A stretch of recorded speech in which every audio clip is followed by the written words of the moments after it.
ক্রিকেটের জনপ্রিয়তা ফেরাতে দারুণ একটা উদ্যোগ নিয়েছে বাংলাদেশ ক্রিকেট বোর্ড।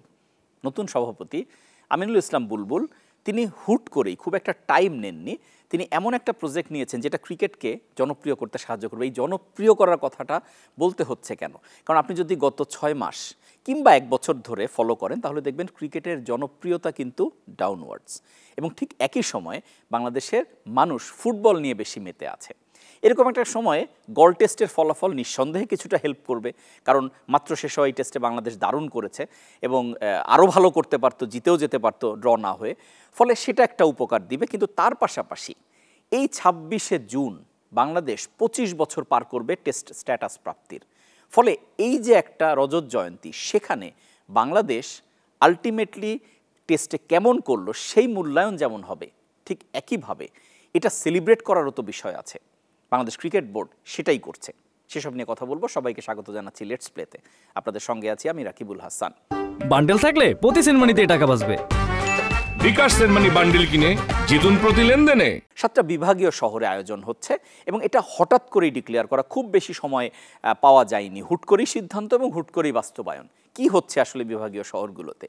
বিভাগীয় শহরগুলোতে যেখানে যেখানে আয়োজন হচ্ছে, খুলনা দিয়ে শুরু হয়েছে, এরপর রাজশাহী, সিলেট, ঢাকায়ও হবে, অন্য সব বিভাগগুলোতেই হবে। যেটা আমি বলছিলাম যে 7 বিভাগে এটা হচ্ছে এবং প্রত্যেকটা জায়গায় যেটা হচ্ছে যে একটা প্যারেন্টস কাউন্সিলিং বলে একটা সেশন রাখা হয়েছে। খুবই ইতিবাচক একটা বিষয় যে এখন আমরা দেখি সারা দেশের বাচ্চারা ক্রিকেট খেলে, শুধু ঢাকা না, সমস্ত দেশে, এবং ছোট ছোট বাচ্চাদের বাবা মা নিয়ে যান, ক্রিকেটের সঙ্গে থাকেন, কিন্তু তাদেরকে একটু এডুকেটেড করার তো বিষয় আছে, তাদের মধ্যে কিছু সচেতনতা, কিছু করণীয়, সেগুলো বলার বিষয় আছে। ফলে এই প্যারেন্টস কাউন্সিলিং একটা ভালো উদ্যোগ।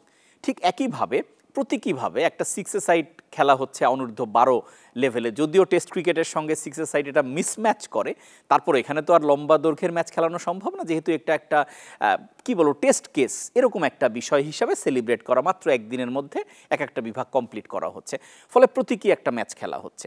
তার পাশাপাশি এর মধ্যে থেকেও এই যে ছোট ছোট বাচ্চাদের মধ্যে থেকে পেস বোলার, স্পিনার, এগুলো হান্টের একটা প্রক্রিয়া রাখা হয়েছে সব বিভাগেই।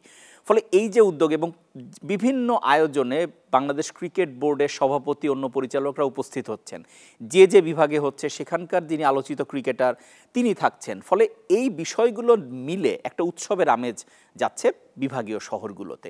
আবারও বলছি, এই উদ্যোগটা খুবই কার্যকরী এই জন্যে যে ক্রিকেট যেহেতু বাংলাদেশের অনেক দিন ধরেই সবচেয়ে জনপ্রিয় খেলা, সেটা রিসেন্টলি পারফরমেন্সের কারণে মানুষ কিছুটা বিরক্ত হয়েছে। সেই বিরক্তি থেকে ফেরানোর জন্য এই উদ্যোগটা অবশ্যই কার্যকরী, কারণ আপনি যখন অনেক প্লেয়ারকে ইনভলভ করতে পারবেন, মানুষকে উৎসাহ দিতে পারবেন, তখনই আসলে খেলাটা এগিয়ে যাবে এবং আপনি ফিউচার স্টার্স পাবেন। এবং সেই উদ্যোগটা হয়তোবা এই যে ছোট একটা উৎসবের মতো উদ্যোগ, এর মধ্যেই নিহিত। এর বাইরে বিসিবি তো তার কর্মকাণ্ড করেই যাচ্ছেন রেগুলারলি। এবং আরও একটা বিষয় হচ্ছে, বিভাগীয় শহরগুলোতে যখন এই আয়োজন হচ্ছে, তার পাশাপাশি সেই সব জায়গায় যাতে আন্তর্জাতিক ক্রিকেট ফেরে কিংবা বিপিএলের ম্যাচ যায়। আমরা জানি বিপিএলে 3টা জায়গা ছাড়া ম্যাচ হয় না, ঢাকা, চট্টগ্রাম এবং সিলেট। ফলে রাজশাহী, বরিশাল, এই জায়গাগুলোতেও কিন্তু এই বিষয়টা নিয়ে আলোচনা হচ্ছে। সব কিছু মিলে ক্রিকেট বিকেন্দ্রীকরণের কথা, যেটা অনেক দিন ধরে বাংলাদেশে সবাই শুনে আসছে, সেই কাজটারই একটা উদ্যোগ হতে পারে এটা। এবং সেই কারণে বিসিবি সভাপতি আমিনুল ইসলাম বুলবুল একটা ধন্যবাদ পেতেই পারেন।